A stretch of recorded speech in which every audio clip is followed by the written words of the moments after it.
Hello everyone, I am Dheeraj. People often tell me that I am very cynical. Unfortunately, I remembered that after I wrote this piece. So I'm going to go ahead and talk about some of the things that annoy me the most about public speakers. Yeah? Yeah? Come on! That was number one on the list. Now that we have that out of the way, good evening. I said, good evening. Come on, is that all you got? We've all run into people who do that. Our own professors do it every day in class. Midway, he realizes that people are not attentive in his class, so he says, are you with me? You back there, are you with me? Yes, I'm with you, go on. It's his job to make the speech interesting. Apart from nagging you to do something you don't want to, he's blaming you for not being excited about something as stupid as his initial greeting. I mean, does the pizza guy come up to you and say, I'm sorry sir, the pizza boxes are empty. The pizza needs to come from inside you. Does he go on to complain about how you're not excited at all about the pizza that he didn't bring? Acrostics, on the other hand, are a fun way of getting the audience excited. And when I say excited, I mean bored to shit. Acrostics were a great idea once, but like all other things, they stopped making sense once people started overusing them. Like for example, back in school, we had this amazing awareness program called Think Smart. Smart, S for stay off drugs.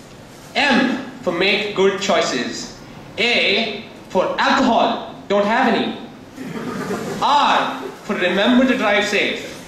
T for the exercise, you should do it. See how it's so pointlessly contrived? I mean, all that crap I just said translates to, dear high school students, please drive safe and stay off drugs and alcohol. Now it's easy to bore an audience, but it takes some real effort to make them hate you. What do you think?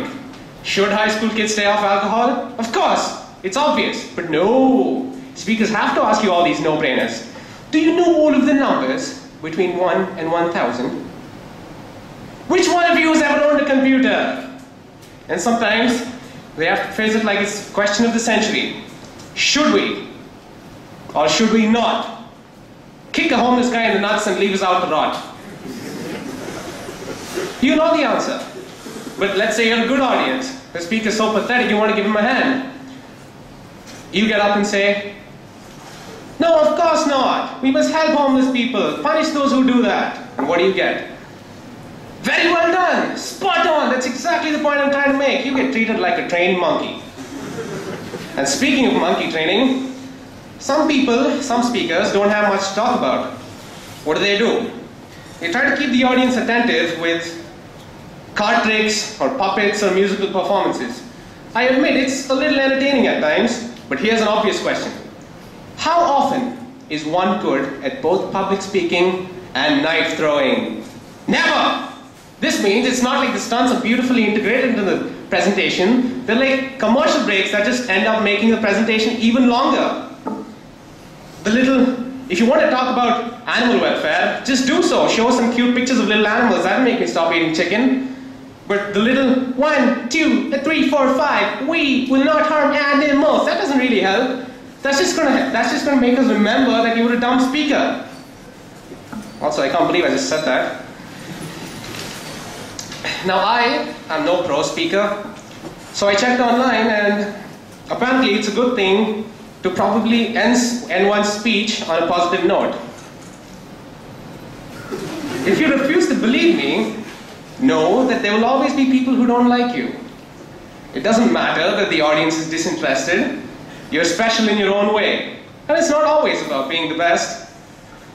And as a famous someone once said, there is no such thing as failure. There are only results. What? Who is this guy? That's ridiculous. Thank you.